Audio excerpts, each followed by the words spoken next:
According to St. Luke, the 14th chapter. Glory to you, O Lord. On one occasion, when Jesus was going to the house of a leader of the Pharisees to eat a meal on the Sabbath, they were watching him closely. When he noticed how the guests chose places of honor, he told them a parable. When you are invited by someone to a wedding banquet, do not sit down at the place of honor, in case someone more distinguished than you has been invited by your host.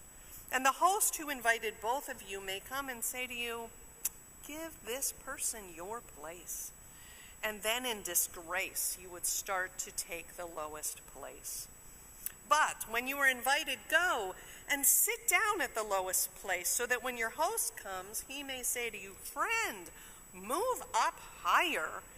Then you will be honored in the presence of all who sit at the table with you. For all who exalt themselves will be humbled, and those who humble themselves will be exalted. He also said to the one who had invited him, "When you give a luncheon or a dinner, do not invite your friends or your brothers or your relatives or rich neighbors, in case they may invite you in return, and you would be repaid. But when you give a banquet, invite the poor, the crippled, the lame, and the blind, and you will be blessed, because they cannot repay you, for you will be repaid at the resurrection of the righteous." This is the gospel of the Lord. Praise to you, O Christ. Please be seated.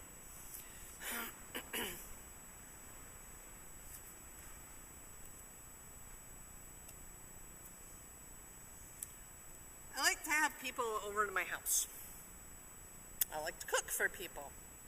I like to invite various and assorted friends and colleagues, the youth group at times. It's just something I like to do. And so when I read this parable, I read it with an ear toward what Jesus has to say about being a host. And quite frankly, at times, it's a rude awakening for me to read these words. They're so counter to what I learned growing up.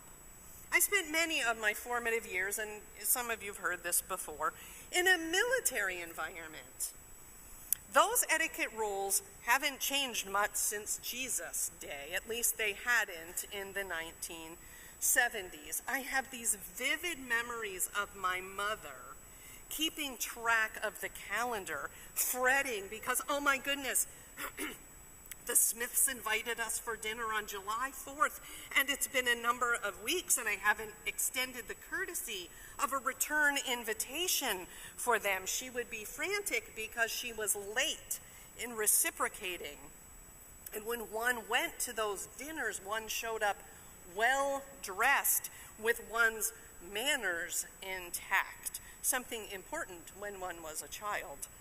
Invitations were only extended to certain people in the population, officers and enlisted and civilians. There were these unspoken rules that governed who could eat at whose home.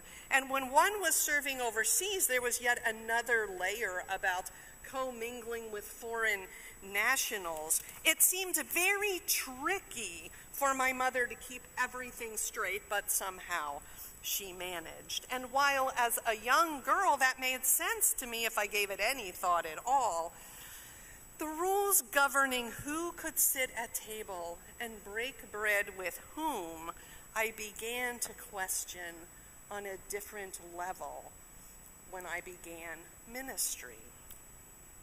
So in the summer of 1998, I was awaiting a call. I was sitting in Gettysburg in student housing, twiddling my thumbs, and I got invited to be a vacancy preacher for 4 to 6 weeks, I forget exactly how long, for a pastor who was on an extended vacation at one of the inner city churches in Harrisburg. Now that church was gorgeous, polished wood everywhere, marble all over the floor and up the walls. It was beautiful. But the neighborhood had deteriorated. Homes were boarded up and businesses were closed. And on a good Sunday, there were maybe 20 elderly people scattered throughout this enormous sanctuary. While they desperately wanted fellowship with one another, they had ceased years ago from doing a coffee hour. And I asked one of the ladies one week why they stopped making the coffee. I mean, really, what kind of Lutheran does that?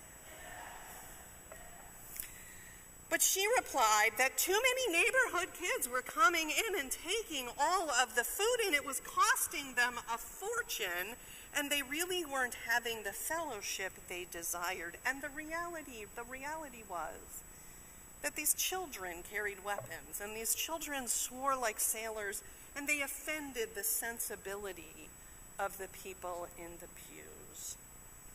So I started paying closer attention to how they did church, and the next week I noticed that the moment the organist began the prelude, the ushers went to the back door, closed them, locked them, and then worship could begin.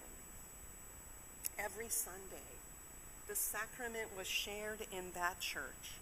Bread was broken, wine was poured, but the poor, the lame, and the blind were not invited.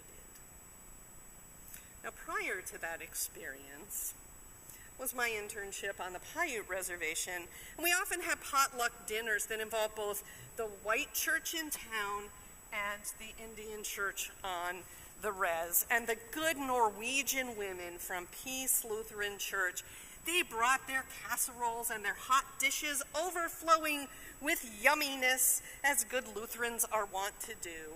And sometimes the Paiute women would come in and they would bring something, and sometimes not. And sometimes the adults came to the events, and sometimes they just sent the kids.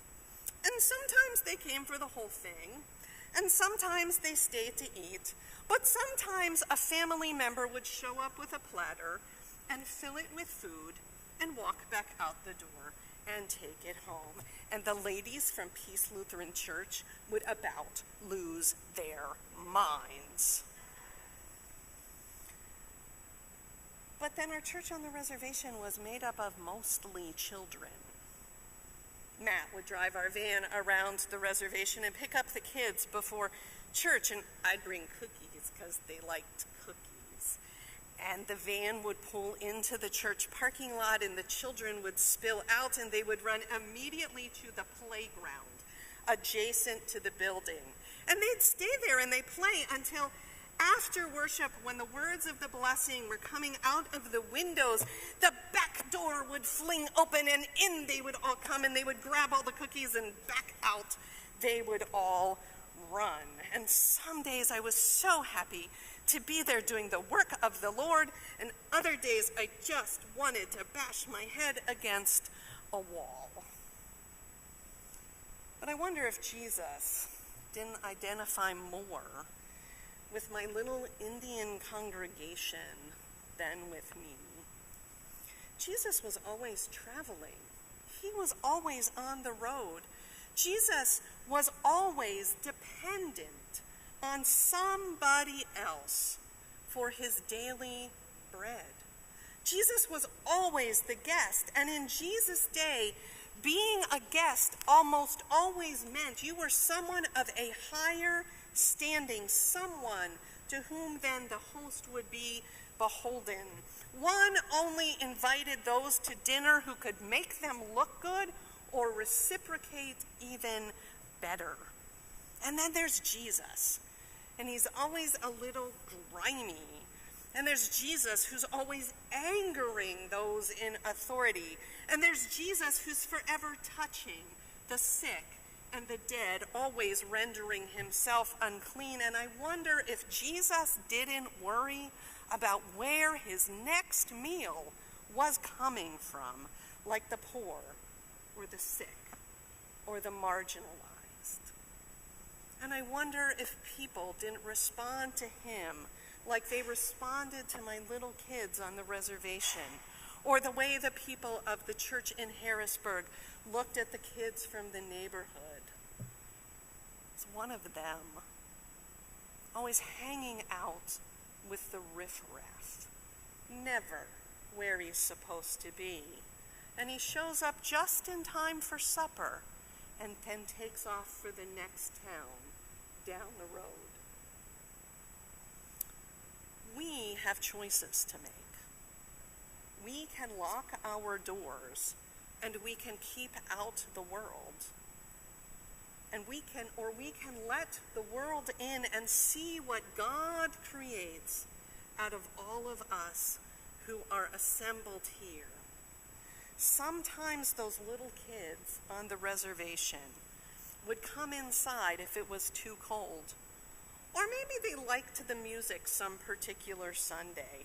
And they came back for Monday night Bible school because, well, we fed them dinner there. And as the year progressed, part of our education was to introduce the sacraments to these children. And they learned about communion, and they learned how Jesus is present in, with, and under the bread and the wine. They learned how Jesus shared the Last Supper with his followers.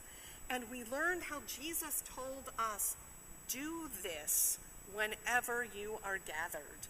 And finally, at the end of that year, we were ready to introduce communion to the congregation. So every week after that, these little cherubs would line up, sometimes after coming in from the playground. And they would approach the altar with their little grimy hands outstretched and their sweet little faces upturned, and they would receive their piece of bread and their sip of grape juice, and then they got in line again. And they would get in line again and again and again until every piece of bread was gone. Each time with a woman from a full little mouth. One of those early Sundays was the day it hit me that Jesus comes to each of us as host. It is Christ who gives his body for us, and we are the guests who don't get to decide who comes to the table. We are the guests who don't get to decide who dines with us. I couldn't tell those children, I couldn't tell them that they had to behave a certain way in order to receive the sacrament. That wasn't my place because it isn't my table. We are all honored to be invited here. We come as beggars with nothing to offer the one who invites us. We are the lost and the forsaken who are called in from the streets. We are privileged to sit at this table of grace in the presence of the one who has graciously poured out his life for you and for me. We come receiving with our grimy hands and our sweet faces, knowing that despite our undeservedness, our presence is requested among all the saints at the table by the generous invitation of Jesus Christ. It's not ours to decide who to invite. It's merely our task to make room for all to receive what is so generously poured out for everyone. Amen.